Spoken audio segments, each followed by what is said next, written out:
Hey, welcome to week 4 of American government. Last week, we went over the American Revolution. This week, we're going to get into the first form of government the United States ever had and why it was disastrous. Or was it? Let's find out.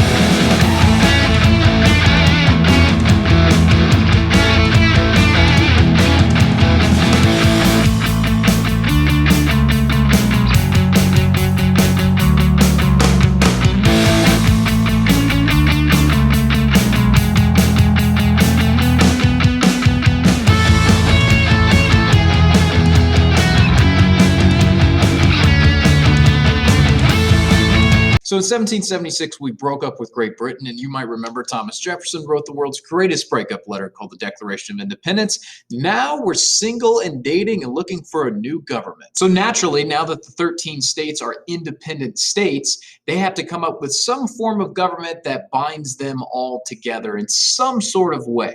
So a guy by the name of John Dickinson, yes, the famous Quaker from Pennsylvania that John Adams yelled at, drafts something called the Articles of Confederation. And the delegates at the Continental Congress approve of this document. Voila, we've got our first government in the United States. It was approved in 1777, and then it was sent to all 13 states for it to be ratified, which means final formal approval of something.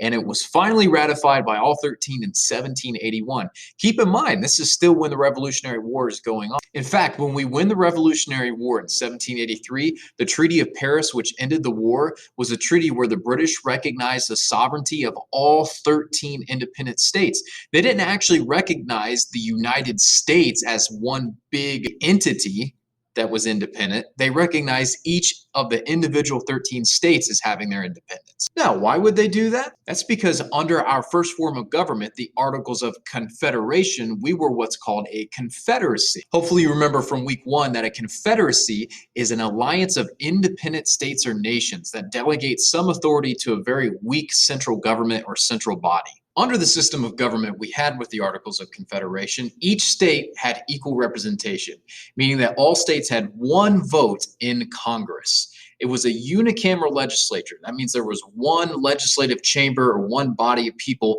that made laws. As we'll learn later, there's bicameral legislatures where there's 2 separate chambers of people that make laws, and there's unicameral where there's just one. Under the Articles of Confederation, it was a unicameral.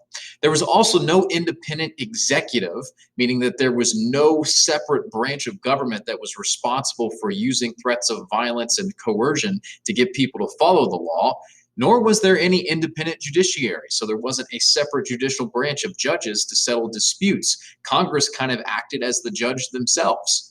They also lack the power to tax. And I mean, this kind of makes sense if you think about the fact that this document was created by people who had seen the tyranny of government taxing people without representation. But as we'll see, there's going to be one issue that pops up with that later on.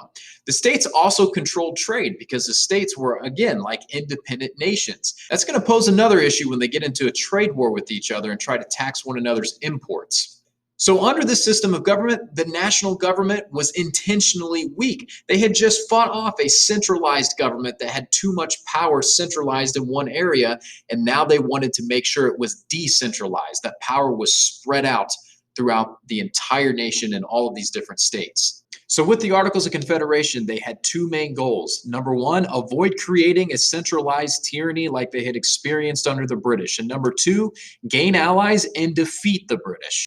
And that's how it was back then. Each of the states acted like their own independent nation. So it was almost like a country with 13 countries within. Back then, people weren't known as Americans. They were known as Virginians, or Rhode Islanders, or Delawareans, or Vermonters, or New Hampshireites, or Connecticutans, or Massachusetts. And gosh, that whole northern region of the country did not make that easy at all. Just another reason why I hate New England. Perhaps the closest modern example to the Articles of Confederation would be the European Union, where all of the member states of the European Union are still their own independent nations. Germans are still Germans, the French are still the French, but they do give up and delegate some governing authority to a central government that's located in Brussels called the European Parliament. Fun fact though, George Washington actually called this hundreds of years before it even happened. though ironically, the British recently seceded from it. Guess they didn't like that whole centralized tyranny thing. Anyway, the common name for this government was known as the League of Friendship. That sounds an awful lot like the Justice League. It's because there's actually a lot of comparisons to be made between the two. I mean, think about it. In a confederacy, the states all come together to defeat one big pressing danger that's a threat to all of them. In the Justice League, you have different superheroes who are the top defender of their particular city. For Batman, it's Gotham. Superman, Metropolis. Aquaman, it's Atlantis. And they all come together to save the world from a pressing danger that threatens everyone, like some sort of alien invasion or something. Of course, in the Marvel world, you've got the same thing with the Avengers. So yeah, I'm basically saying in the Revolutionary War, the British were Thanos. And as you know, in the Justice League and Avengers movies, the superheroes squabble quite a bit and they don't always get along. As we're going to see, once the Revolutionary War was over, the League of Friendship was not so friendly. Here's where the issue started. Whenever you immediately become a new country out of thin air, you kind of need money, and that's not something you necessarily have from the get-go. And while you're fighting a war, you also need money in order to pay the troops. A lot of the troops who fought for state militias against the British were given some money at the time, but then promised money later on in what was called a pension. Basically, the state said, hey, fight for us to even exist to begin with, and then we'll pay you back in full later after all of this is over. So once the war was over, they did what most nations back then would do. The states put tariffs on incoming and outgoing goods in order to generate revenue. The problem is tariffs come with some unintended consequences that not a lot of people realize. Let me use a modern example you are probably more familiar with when it comes to tariffs. China. In 2017, our exports with China were $187.5 billion, meaning we sold them $187.5 billion worth of goods. Our imports from China was almost $500 billion. So the U.S. goods and services trade deficit with China was $335.4 billion in 2017. Again, meaning that we purchased $335.4 billion more in goods than they purchased from us. Now, keep in mind, a trade deficit isn't inherently a bad thing. After all, I have a trade deficit with Kroger. I certainly buy a heck of a lot more groceries from them than they buy educational lessons from me. So it's not inherently a bad thing, but some people like to put tariffs on to try to balance that out. So, for example, China sends a lot to the United States: electrical machinery, furniture and bedding, toys, sports equipment, and plastics. We sell them a lot of aircraft, machinery, grain, seeds, fruit, soybeans, because they have a huge population, vehicles, and electrical machinery as well. So let's say you're going through the store one day and you see a product made in the United States and it's being sold for $15. Then you see the same product, but it was made in China and it's only $10. Well, most people, unless you have a big sense of patriotism and you only buy American made, most people will buy the cheaper good. So they'll stick with the Chinese made option for $10. But let's say the United States decides to put a tariff on Chinese made goods. Suddenly, as soon as those goods come to the border, someone says, stop, for that to come across our borders, you need to pay us a tax. Well, if the Chinese pay the tax in order to sell their products in the United States, that means they're likely going to have to raise their prices in order to still make a profit because now they have to pay the tax. So that good that was once $10, the Chinese will likely make it $20 so they can recoup their losses from the tax. Now, if you're going to the store, the American-made option is cheaper. It's $15 instead of $20. But of course, you're still going to have to pay $5 more than you would have originally had there been no tariff, which means even consumers have to pay more for a tax, even though it might boost domestic production and domestic demand. Now, if you think the story ends there, you're probably wrong, because China is going to do the same exact thing to our goods. They're going to stop us and say, hey, in order for you to sell that in our country, you're going to have to pay a tax. And sure enough, that Chinese-made good that's now $20 and the American-made good that's $15 is now going to change because the American-made good now has to pay the tax. And unfortunately, the cycle just continues. So to summarize that, tariffs are bad for businesses and consumers because it raises prices and limits competition and consumer choice. If I have to pay now more for a particular product, it means I have less money to buy another product or to save to buy another product. That sends a ripple effect through the entire economy that hurts everyone. Not to mention tariffs put on our goods by other countries that are retaliating from our tariffs hurts our businesses in the United States too. So as you can hopefully see, tariffs come with a lot of unintended consequences. And during the era of the Articles of Confederation, all of the states were scrambling to raise revenue, and by putting tariffs on each other, they caused a whole lot of economic chaos. So not only were all 13 states in a trade war with each other, within each state, other bad economic decisions were being made as well. It all culminated into something called Shays' Rebellion. Now, Shays' Rebellion is a little complicated to explain, but I'll do my best. Our story starts in Massachusetts, which was really where the American Revolution began and some of its earliest battles were fought. As I told you earlier, the state owed the soldiers money who had fought during the war, but they didn't have the money at the time, so they borrowed the money from very, very wealthy people that lived in the state. We'll call this dude Mr. Richie Rich. Well, after the war, Mr. Richie Rich got kind of tired of not having his money. He said, I need to get back my money. I'm going to run for office, and when I win, I'm giving my business a monopoly and I'm raising taxes. So eventually they had an election for state legislatures and governors, and Massachusetts was then ruled by a lot of rich people who were owed money by the state. So they did exactly what they said they were going to do. They granted their businesses monopolies. They jacked prices up then to try to get more of a profit from the products they sold. And they also jacked taxes up too. And then there's also the veterans sitting over here going, hey, I can't afford anything now. I need more money. Hey, Massachusetts, you still owe me money from the war. The reason they couldn't afford anything was obviously because of the monopolies and the higher taxes. So eventually, Governor Richie Rich now says, hey, are you upset the state hasn't paid you back? Tell me about it. But yeah, I got to get the money owed to me first before you get yours. And they said, all right, fine. Guess we'll have to borrow on credit and barter until then. Well, here's the problem. The businesses they went to said, okay, we have got to have hard cash because we've had to borrow on credit too in order to afford things due to these high prices and high taxes. Our debtors, the state, want their money now. No more borrowing on credit. If this seems complicated, let me summarize. Yes, Massachusetts, the state government, owes money to Richie Rich, who's now in charge of the state, but they also owe money to the poor veterans who now can't afford anything, who owe money to the businesses because they're trading and borrowing, and now the businesses owe money to the state because they can't afford anything and they can't pay their taxes. Yeah, it's that complicated. Eventually, Governor Richie Rich says, hey, if y'all can't pay your debts or taxes, we're going to arrest you. The state needs money to pay the veterans. Well, the veterans are eventually sick of it now. They can't afford anything, and now they're going to riot. And eventually, everyone else gets pretty angry and decides to start rioting too. So Massachusetts and Governor Richie Rich says, crap, gonna need an army to put down this rebellion, but the state is broke. Can anyone help? Well, he looks to Congress, and Congress simply says, yeah, we can't get enough funds from the states to raise an army to help because the rest of the states are dealing with pretty similar financial issues too. So then he looks to his friends, the other rich people in the state, and they said, hey, we'll chip in. We've made ourselves a privately funded army to do the fighting.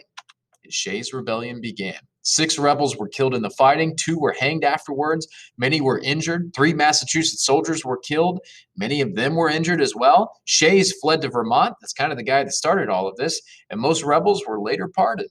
So to summarize all that for you, basically everyone said at the same exact time, it's my money and I need it now! It's my money and I need it now! It's my money and I need it now! It's my money and I need it now! So after massive economic issues, a debt crisis, riots and rebellions, all things that we would have no idea about today, some people thought it was time to change the Articles of Confederation. There had already been a meeting in Annapolis, Maryland, where delegates from all of the states met to discuss all of the economic issues, but only 5 states out of 13 showed up to that. It wasn't until Shays' Rebellion that a lot of states started changing things up seriously. There were many people like George Washington, Alexander Hamilton, James Madison, all people you've probably heard of before, that felt we needed a new system of government with a strong central government that could really lay the hammer down on people and could stop any rebellions. Without it, they felt like there would just be chaos and anarchy. Every day would be like the purge. From their perspective, the Articles of Confederation were like a bunch of siblings that were constantly fighting and quarreling with each other. So they wanted a strong adult to come in and lay the law down and straighten everyone up. That adult, so to speak, would be a central government with an independent executive branch that could actually raise an army, that could actually tax, and could actually suppress any rebellions so that there weren't more Shays rebellions. You might remember the first week of this class, I had talked about the fact that every law has a gun behind it. Otherwise, if it doesn't, it's just a suggestion. Without an independent executive that can actually force people to do things, all of those rules under the Articles of Confederation were kind of just suggestions. I mean, states would do things like make agreements with other countries or other states without the approval of Congress. They would start making their own currency. With little to no executive power, the states could pretty much do what they want and go, hey, central government, what are you going to do about it? Under the Articles, the central government, aka Congress, couldn't really stop the states from hurting each other's commerce with their tariff. The central government was kind of lifeless and dead. They just didn't do much. If you ever had a substitute teacher or a teacher that was just kind of always so chill that they just let anything go, yeah, that was pretty much the central government under the Articles. James Madison wrote a letter to George Washington and said, what stronger evidence can be given of the want of energy in our governments than these disorders? If there exists not a power to check them, what security has a man of life, liberty, or property? He's essentially saying that in the same way a too chill teacher allowing a classroom to devolve into chaos could technically actually be bad for you in some cases, so too is a government that is so lifeless that it allows mobs to just run rampant and destroy your private property or even maybe take your life. But not everyone agreed with the likes of Washington, Madison, and Hamilton. Thomas Jefferson actually thought Shays' Rebellion wasn't necessarily the worst thing in the world. After Shays' Rebellion, Thomas Jefferson wrote, what country can preserve its liberties if their rulers are not warned from time to time that their people preserve the spirit of resistance? Let them take arms. The remedy is to set them right as to facts, pardon and pacify them. What signify a few lives lost in a century or two? The tree of liberty must be refreshed from time to time with the blood of patriots and tyrants. It is its natural manure. And Jefferson's basically saying, heck yeah, man, it's good to have some rebellion from time to time because it keeps the government in check. He thought if governments often use fear to try to keep the people in line, why can't the citizens of a nation use fear to keep the government in line? That's why Jefferson famously said, when the people fear the government, there is tyranny. When the government fears the people, there is liberty. Now, don't get me wrong. Jefferson definitely thought there were some issues with the Articles of Confederation and that they needed fixed.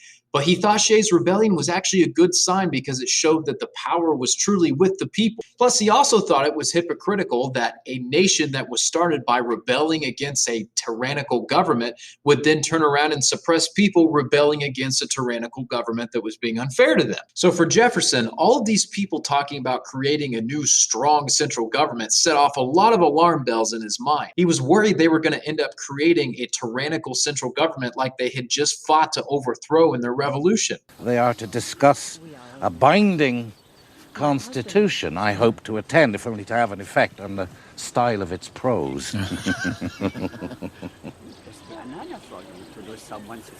I expect that any constitutional document that emerges from Philadelphia will be as compromised as our Declaration of Independence.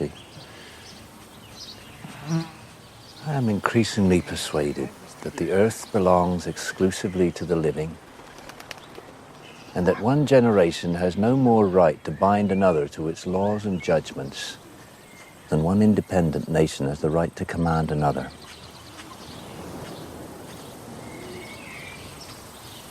But surely the Constitution, as it did with the ones we wrote for our own states, is meant to establish the stability and the long-term legality essential to the continuation of civilized society. Yes, possibly.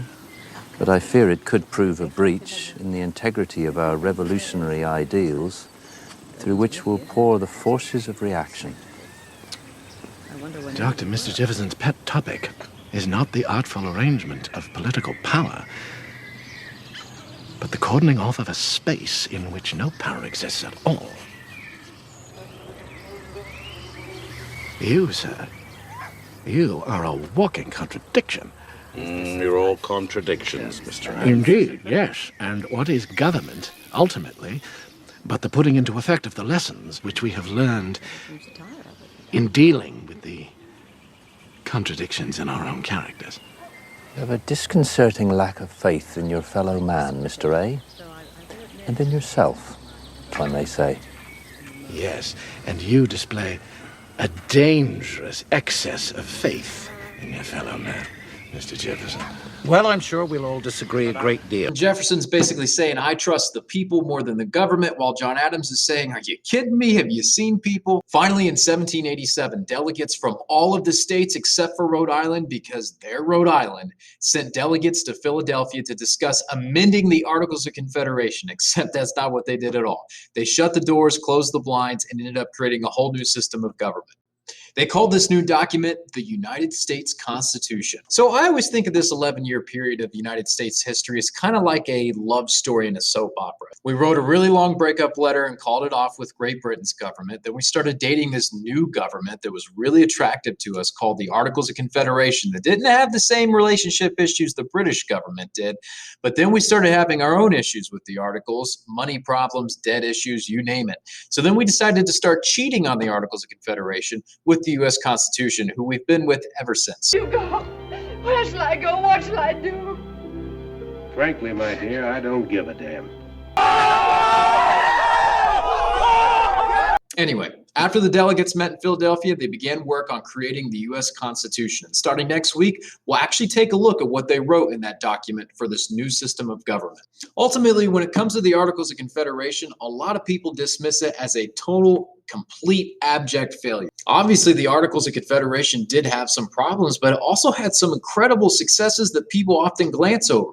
For example, we were able to gain an ally in the French and defeat the world's greatest military force. And under the Articles of Confederation, the Northwest Ordinance was passed, which banned slavery in the Northwest Territory, which included a place called Ohio. So you can partially thank the Articles of Confederation for our existence as a state. The Northwest Ordinance also treated the Native Americans pretty fairly, which is pretty significant considering the fact that most documents back then and agreements with the Native Americans did not treat them fairly. So a law that banned slavery in a new territory coming from a confederation where a significant portion of the states actually are slave-owning states is pretty significant and successful, if you ask me. I know the Articles of Confederation get a bad rap from a lot of people, including Mr. John Green, as you're going to see this week. But while you're studying the Articles of Confederation, question things. At least give them an honest chance. Ask yourself if criticisms of the Articles of Confederation are actually descriptions of the status quo and how things are under the Constitution.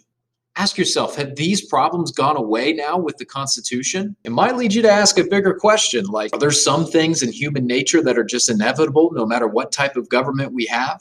When our founding fathers met in Philadelphia to create this new system of government, they had a really tough task ahead of them.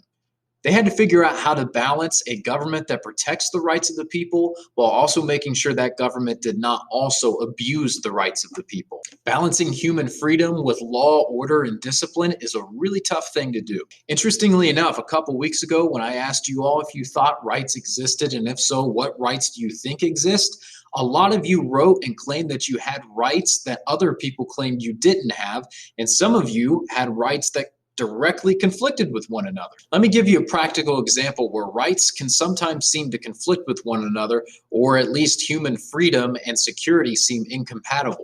For example, if I own a plot of land, I have the right to do what I want on my own property. Let's say that there's a stream that runs through the back of my property and I decide to take some toxins and dump it into the stream.